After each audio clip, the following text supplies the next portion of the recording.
These two girls hit a home run and they weren't even up to bat.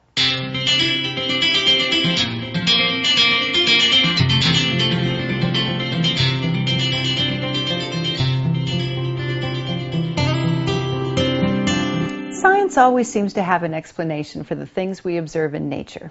But I've always believed that there's usually a spiritual lesson to be found in the physical world as well. Trees must be pruned to produce the best fruit, and sometimes we need to cut back before we can bloom again.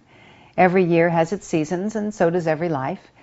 And whenever you light a candle, scientists can give you a physics lesson on how energy is transferred from here to there and still stays here, or whatever. But one way or the other, to me, it's still a miracle. A candle loses nothing when it shares its light.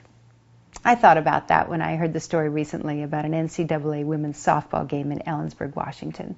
A young player named Sarah Tukulski stepped up to the plate, knocked the ball out of the park and began to run, on her way to clinching the game for her Western Oregon University team and catapulting them into the NCAA finals. Just as she passed first on her way to a home run, she popped her knee and barely crawled back to the base in agony. The umpire wouldn't allow any help from her teammates, and it seemed that any hope for winning the game was now lost, until two of her opponents from Central Washington University walked over to her. They carefully picked her up, and as both teams and the spectators in the stands cheered, Mallory Holtman and Liz Wallace carried their injured opponent from base to base until the run was completed and the game was won for the other team.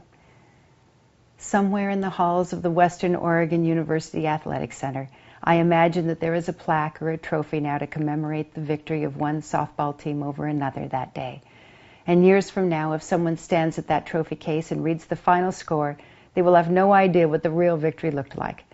That score is written forever in the hearts of a few young women from Central Washington University who could have won a title for a moment.